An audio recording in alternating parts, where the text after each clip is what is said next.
Hello ladies and gentlemen, welcome back. This is Force with some more WildStar. In today's video, I'd like to take you through the daily questing experience in the Crimson Badlands. I briefly touched on this in my last video, but in this video, I really want to go into the specifics of exactly what you will be doing. I'll give you some hints and tips, and then I'll also talk with you just about my general experience so far in doing these daily quests. Now this on average takes in the vicinity of 30 to 45 minutes. It's not that difficult. It's really going to come down to, and we'll talk about this later, how the competition is in this area. All right, so after talking to the NPC that will take you to the Crimson Badlands, you are immediately dropped into the Crimson Command. And just as a quick note, I do want to let you know this is coming from the Dominion scum point of view. If you are an exile player, this won't be from your perspective, so the quest may vary, but you are still doing things in the Crimson Badlands in these same areas. Okay, so you get dumped into the Crimson Command.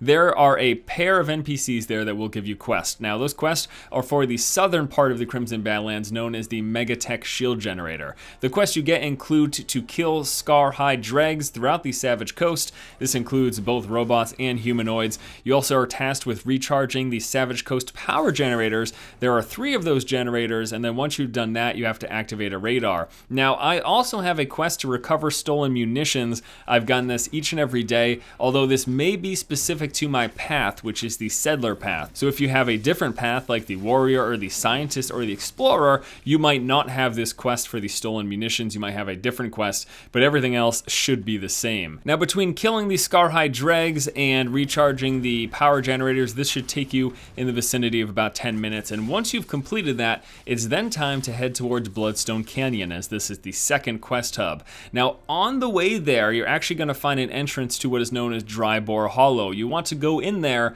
because there is a little book on the ground that will give you a quest to kill Rodder the Undying. Now, this is considered a group quest for 2+ people. However, depending on your class and your spec, you might be able to solo this. I myself am able to solo this most of the time, and then if anyone else is there, I will of course help them do it. So you kill Rodder the Undying, you head back out of that entrance. There are actually 3 exits and 3 entrances to Bloodstone Canyon, and you can take these little things to actually transport yourself to different parts of the Crimson Badlands, but you're going to want to exit out of the same one you went into, because then you're going to continue east to Bloodstone Canyon, and you will get a few more quests to kill some spiders. You've got to kill toxic spiders in Venom Bite Pass. You also need to burn toxic eggs, and those eggs that you burn will sometimes spawn spiders that count for the kill toxic spider quest. So it's actually, I try to prioritize burning the eggs because those spiders count towards that other quest, rather than just killing all the spiders and then burning the eggs and then doing excess killing of spiders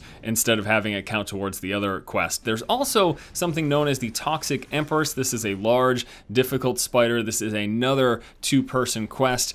It is buggy as hell. She seems to bug out on a fairly regular basis. At least that's been my experience for the past few days. And then we've seen random zone restarts in order to actually fix her. I'm not sure of the cause as to why she's bugging out, but basically she becomes uninteractable. You can't attack her, you can't deal damage, and you can't get credit. So if you're hitting level 50 anytime within the next week or 2 and you notice that it's buggy, just realize this is a known issue. Hopefully they'll fix it sooner than later.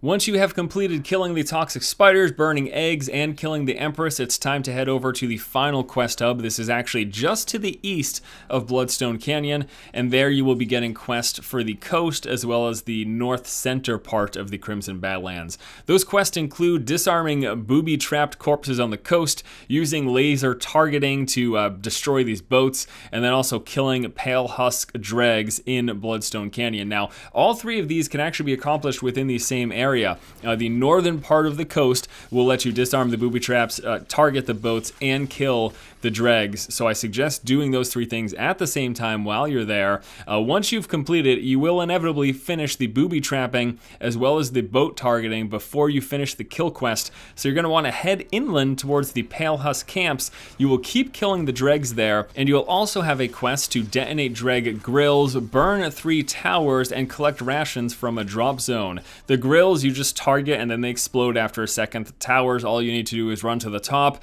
and activate this little thing, which will burn it down. And for the collecting rations quest, it's actually a wave defense, which this game has many quests of that variety. You activate it, you fend off various waves incoming trying to steal these rations, you kill them, and then once you've killed X amount of waves, that's complete. And then the final daily quest is the collection of iron shards from these giant stone elementals. This one takes a little bit of time, but all told, the daily questing experience in the Crimson Badlands on average will take you between 30 and 45 minutes, as mentioned earlier in the video. Now, why are you spending this amount of time to do daily quest? Well, there's a few reasons. Number one, you get currency, and there's actually some fairly decent item drops that you'll just get from killing various NPCs in this zone. There's a ton of resources scattered all throughout, so if you're a gatherer, there's definitely a lot of stuff to pick up.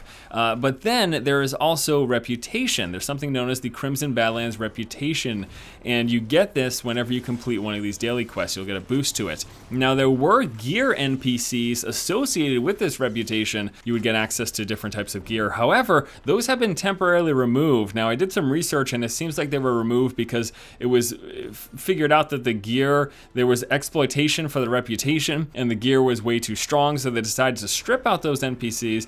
They will be coming back eventually though, so as soon as you can start doing daily quests, even if the gear does get toned down, it'll probably still be worth doing. Now, my experience with these daily quests so far, it's been alright, you know, it's something to do, it's a good way to get some money. There will eventually be that reputation gear once those NPCs return. I just want to make a quick note though, I've noticed over the past couple of days as we get more and more 50s, it's taking increasingly longer to complete this process. So while right now it takes me between 30 and 45 minutes with leveling DPS gear, I feel like this could become a little bit more of a hassle than it might be worth, primarily because this is a very small zone. It's not a lot of room, and you're not just competing with your own faction, you're competing with the enemy faction for the kills, you know, of the spiders and of the various NPCs and everything that you're doing.